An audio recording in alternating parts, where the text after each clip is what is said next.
चलिए आइए, good morning. तो आप लोग रेडी हैं? देखिए, आज का जो क्लास है ये संडे की स्पेशली क्लास हम जब भी रखते हैं तो स्पोकन की क्लास रखते हैं। स्पोकन इंग्लिश मीन्स जो इंग्लिश हम बोलचाल में प्रयोग करते हैं। देखिए, स्पोकन की इंग्लिश डिफरेंट नहीं होती है। ऐसा नहीं है कि जो लिखते हैं वो इंग्लिश अलग है, जो बोलते हैं वो इंग्लिश अलग है। नहीं, बोलचाल की इंग्लिश का मतलब है कि हम वैसे सेंटेंसेज यूज करते हैं जो सेंटेंस जो है हमारे दैनिक जीवन में ज़्यादातर प्रयोग होता है। वो सेंटेंसेज स्पोकन इंग्लिश के अंतर्गत आ जाती है, बोलचाल की अंग्रेजी के अंतर्गत आ जाती है। आज हम देख रहे हैं कि how to request order advise a man. किस प्रकार से हम व्यक्ति को ऑर्डर दें, एडवाइस दें या उससे रिक्वेस्ट करें। सबसे पहले जब भी आपको ऑर्डर या एडवाइस किसी को देना हो तो हम V1 बोलते हैं, सबसे छोटा sentence. The smallest sentence in English, अंग्रेजी का सबसे छोटा सेंटेंस होता है सिर्फ V1 बोलिए। लिखते वक्त V1 के बाद फुल स्टॉप लगाया जाता है, लेकिन बोलते वक्त फुल स्टॉप नहीं बोला जाता है। बोलते वक्त जो है केवल V1 बोलते हैं, ये चिन्ह नहीं बोला जाता है। बिकॉज प्रोनाउंसिएशन जो होता है वो पंक्चुएशन, चिन्ह विचार का नहीं होता है। कभी भी क्वेश्चन मार्क हो, कोमा हो, फुल स्टॉप हो, एक्सक्लेमेटरी मार्क हो, ये सब को पढ़ा नहीं जाता है, ये सब केवल रिटन लिखी जाती है। तो गो, अगर हम किसी व्यक्ति को कहते हैं गो, उसका मतलब होता है जाओ। प्ले, खेलो। कम, आओ। रीड, पढ़ो। स्पीक, बोलो। सिट डाउन, बैठो। स्टैंड अप, खड़े हो जाओ। तो ये हो गया सबसे छोटा सेंटेंस, वर्ब बोल करके इंपरेटिव सेंटेंस दर्शाना, ऑर्डर दर्शाना। हेल्प, मदद करो।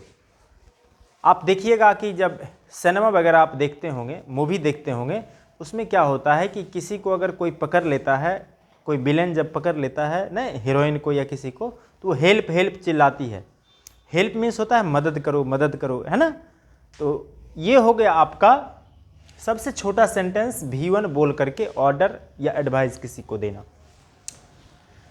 अब ऑब्जेक्ट अगर हम इसमें जोड़ना चाहें, कहोगे सर सिर्फ गो ही क्यों बोलेंगे? जाओ में हम ये भी कह सकते हैं पटना जाओ, वहाँ जाओ, दिल्ली जाओ।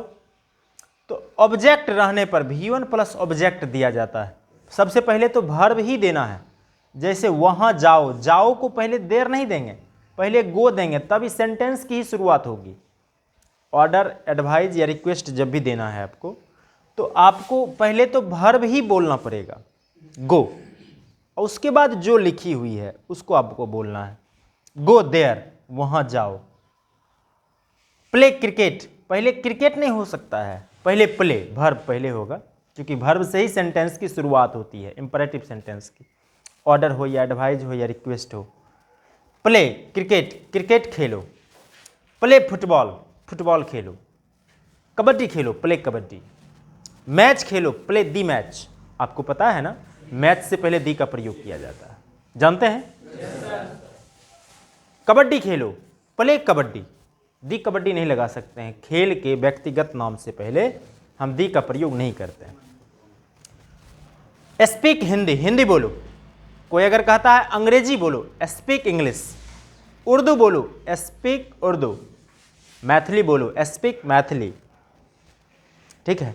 स्पेनिश बोलो, स्पीक स्पेनिश। कनाडियन बोलो, स्पीक कनाडियन।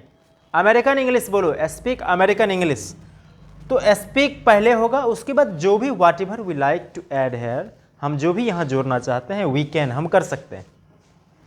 नेक्स्ट है लाफ लाउडली, जोर से हंसो। ये लाउडली ऑब्जेक्ट नहीं है, ये एडवर्ब है, लेकिन यहाँ पर अगर जोर से हंसो है, पहले जोर से हम नहीं दे सकते हैं, पहले हंसो, लाफ लाउडली। रन स्लोली, धीरे दौड़ो।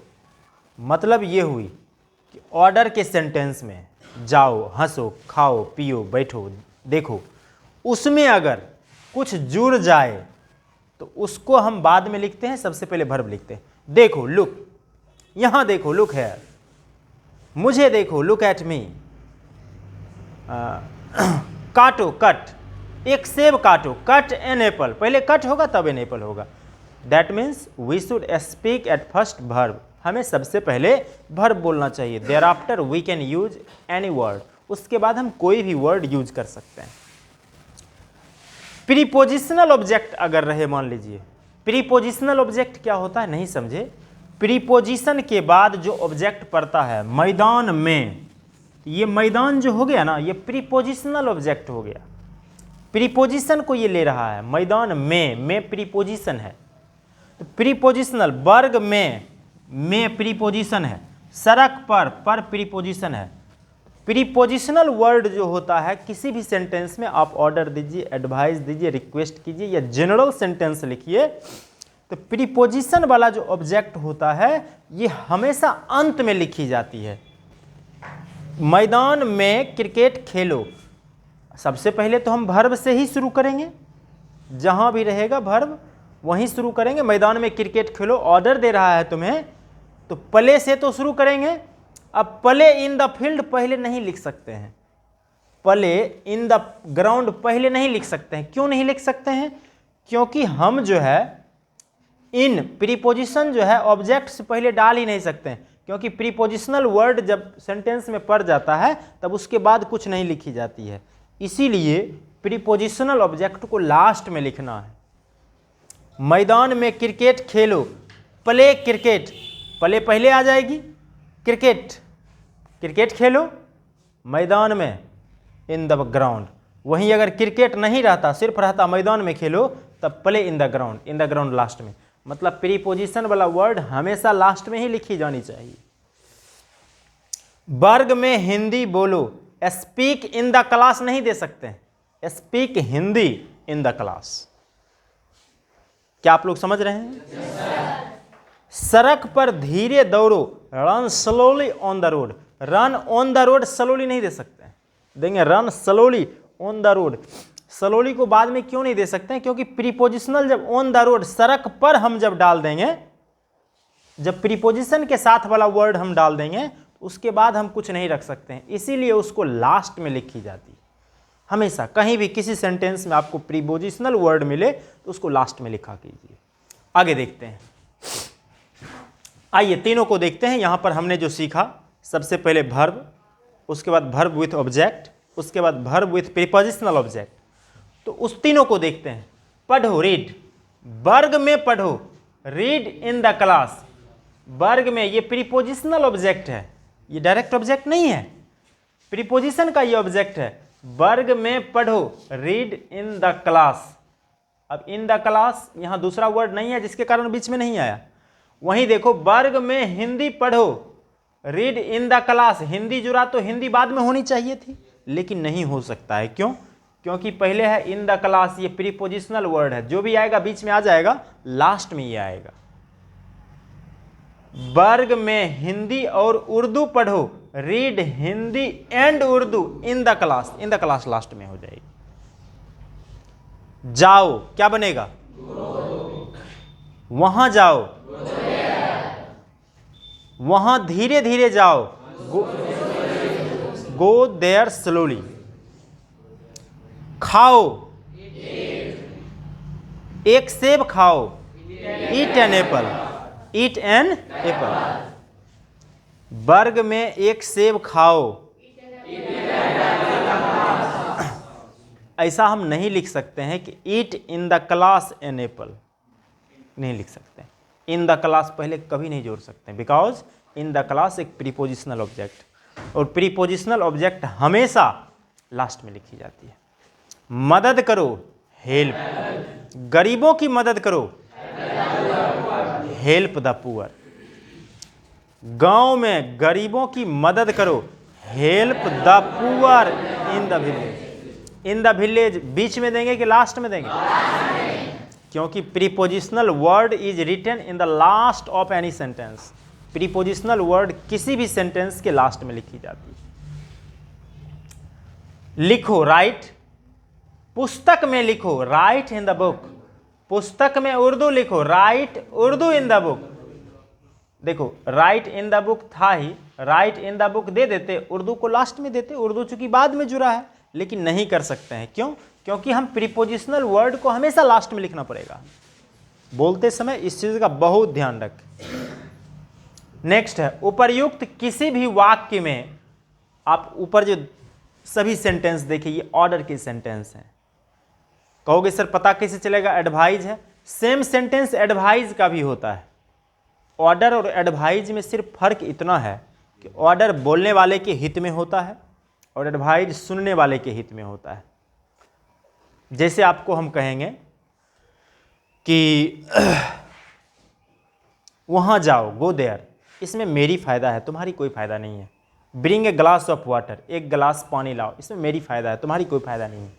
लेकिन हम जब तुमसे कहेंगे बचाओ, सेव, पानी बचाओ, सेव वाटर, ये एडवाइज है, ये सिर्फ मेरी फ़ायदा नहीं बल्कि उसमें तुम्हारी भी फ़ायदा है। गरीबों की मदद करो, हेल्प द पुअर, इसमें मेरी फ़ायदा नहीं है, तुम्हारी फ़ायदा है। देश की सेवा करो, सर्व द नेशन, इसमें तुम्हारी फ़ायदा है। बड़ों का सम्मान करो, respect the elders, respect the elders, बनाना इसी तरह से है, सिर्फ उसमें जो है आपको सेंटेंस अलग ढंग का रहता है। जैसे देखो लिखा हुआ है गो, जाओ, गो देयर, वहाँ जाओ, यही सेंटेंस अगर रहता सेव वाटर, सेव वाटर, पानी बचाओ, ये ऑर्डर है, वो एडवाइस हो जाता। ऑर्डर एडवाइस का सेम स्ट्रक्चर होता है, कोई अंतर नहीं है, सिर्फ वाक्य में फर्क रहता है कि एडवाइस सुनने वालों के लिए होता है और ऑर्डर बोलने वालों के लिए होता है। हम तुमसे कहेंगे कि गिव मी ए रुपीज़, 1 रुपया दो, तुम जो है ये ऑर्डर हो गया। लेकिन हम जब तुम्हें कहेंगे कि टेक मेडिसिन, दवा खाओ, तब ये एडवाइस हो गया, ये तुम्हारे लिए है। गो टू स्कूल डेली, प्रतिदिन विद्यालय जाओ, ये आपका हो गया क्या, एडवाइज हो गया। ऑर्डर एडवाइज सेम होता है। रिक्वेस्ट में क्या होता है कि हम किसी भी वाक्य को बोल दें, उससे पहले प्लीज या काइंडली लगा दें तो वो रिक्वेस्ट हो जाता है। जाओ, गो, कृपया जाओ नहीं कह सकते हैं, कृपया जाएं। जब हम किसी व्यक्ति से रिक्वेस्ट करते हैं तो रिक्वेस्ट वाली भावना भी होनी चाहिए। ऐसा नहीं कह सकते हैं कि कृपया हटो यहाँ से, ये रिक्वेस्ट नहीं, ये तो ज़बरदस्ती हो गई। रिक्वेस्ट की मतलब होता है कि विनती, पोलाइटली हमें कहना पड़ेगा, विनम्रतापूर्वक, तब रिक्वेस्ट हो सकता है। किसी को कहेंगे आओ, कम, ये ऑर्डर हुआ। कृपया आओ नहीं कह सकते हैं, कृपया आएं, प्लीज कम। कम कहे सिर्फ तो ऑर्डर हुआ, अब प्लीज कम कह दिए तो ये रिक्वेस्ट हो गया। प्लीज काइंडली वाला सेंटेंस हमेशा रिक्वेस्ट होता है। ऑर्डर भी तुम बोल दो, उससे पहले प्लीज लगा दो। स्पीक हिंदी, हिंदी बोलो, ऑर्डर है, हिंदी बोलो। इसी में अगर हम प्लीज लगा दें, प्लीज स्पीक हिंदी, कृपया हिंदी बोलें, बोलो नहीं, बोलें। किसी को हम कह सकते हैं कृपया लाओ 10 रुपया, ये तो रिक्वेस्ट कैसे हो सकता है? कृपया जब तुम बोल दिया है तो भावना भी कृपया वाली होनी चाहिए। कृपया मुझे 10 रुपया दें, प्लीज गिव मी 10 रुपीज़। तो हिंदी भी उसी हिसाब से बोलना पड़ेगा। कृपया पढ़ो नहीं, कृपया पढ़ें, प्लीज रीड। कृपया जाएं, क्या बनेगा? कृपया जाएं, कृपया आएं, कृपया यहां आएं, कृपया यहां धीरे धीरे आएं, प्लीज कम हेयर। कृपया पढ़ें, प्लीज रीड। कृपया एक किताब पढ़ें, प्लीज रीड ए बुक। कृपया वर्ग में एक किताब पढ़ें, please read a book in the class. कृपया हिंदी पढ़ें, please read Hindi. Kindly go there, kindly means होता है दया करके, कृपया नहीं होता है, ये होता है दया करके। काइंडली का हिंदी होता है दया करके, दया करके वहाँ जाएं, तो काइंडली गो देयर। दया करके ये करें, काइंडली डू इट। इस ढंग से हम ऑर्डर, एडवाइस और रिक्वेस्ट किसी को देते हैं। लेकिन हमेशा ध्यान रखें, वर्ब के बाद ऑब्जेक्ट, ऑब्जेक्ट के बाद प्रीपोजिशनल ऑब्जेक्ट आता है। उसी में अगर प्लीज काइंडली शुरू में लगाते हैं तो वो रिक्वेस्ट हो जाता है। आई होप आपने बेहतर सीखा होगा, समझे? सीख गए? Thank you. अब मैं होमवर्क लिखाता हूँ, लिखिए।